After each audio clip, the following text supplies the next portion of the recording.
My name is John Cisna, and I'm the junior and senior high science teacher at Colonesco High School here in Colo, Iowa. One of the alarming statistics that's risen its ugly head in this country is that of obesity and weight problems. In the United States alone, 2 out of every 3 people are considered to be overweight.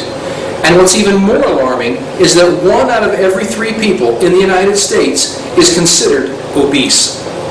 We need to first understand what the factors are that are causing this problem. A lot of them are uncontrollables, such as genetics, but several are very controllable, such as what you eat, where you eat, and how you eat. So that is what we're going to be looking at in this little experiment that we're running with 3 of our individuals from our sophomore biology class. In an effort to identify these variables, we are going to do an experiment. And in this experiment, we are going to use one of the most recognizable names probably on the planet in restaurants, that of McDonald's. Who better to use in this experiment as somebody who basically contributes to the data of being overweight? Me. So we are going to try to replicate the Super Size Me documentary that was done, only do it exactly opposite in the way it was done several years ago.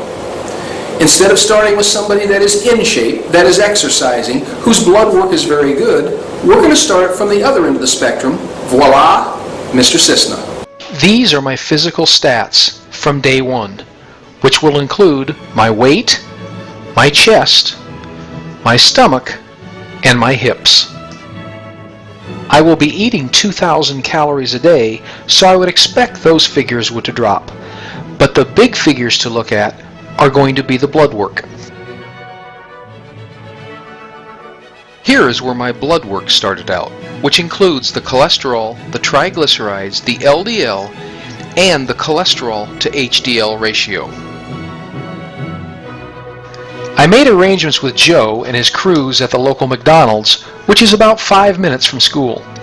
Each day I stop in on my way to school and pick up both my breakfast and lunch. Then on my way home, I stop to pick up dinner, and usually in that part of my day, reading the newspaper while I enjoy my McDonald's. The nutritional part was pretty easy, but the exercise, that was a horse of a different color. As you can see here, the first day didn't start off quite as well as I hoped it would. Well, I tell you what, my mind says yes, my body says holy buckets Batman. Didn't quite make it the 45 minutes, made it 30 minutes, but this is kind of tough carrying this kind of weight around. I did make it 1.5 miles though, so 1.5 miles in 30 minutes, that's about a 3-minute mile pace. I have no doubt I'm going to have to warm up tomorrow morning just to get out of bed. So now we've come to what everybody's been waiting for, the tail of the tape. What does the empirical data tell us of what can happen of 90 days of eating nothing but breakfast, lunch, and dinner at McDonald's? Well, here it is. My cholesterol started at 249 and ended at 170 for a 32% decrease. My triglycerides started at 156 and ended at 80 for a 49% decrease. My LDL started at 170 and ended at 113 for a 34% decrease.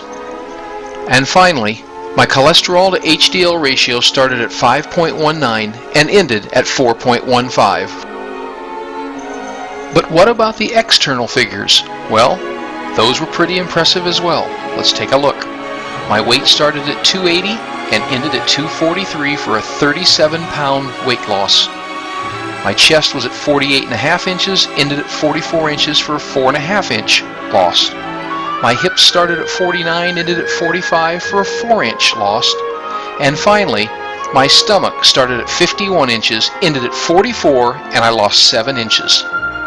Some people have a hard time understanding numbers on a piece of paper of what it really means. They have to actually see what those numbers mean in order to relate. So we took pictures before the experiment as well as after the experiment. But I warn you, if you haven't eaten, you may want to turn your face from the screen. Here is the before picture. Whoa! I think this video just took an R rating due to disturbing images. Let's get Moby Dick back in the water and see what he looked like 90 days later. That's a little better. That's what it looks like when you lose 37 pounds.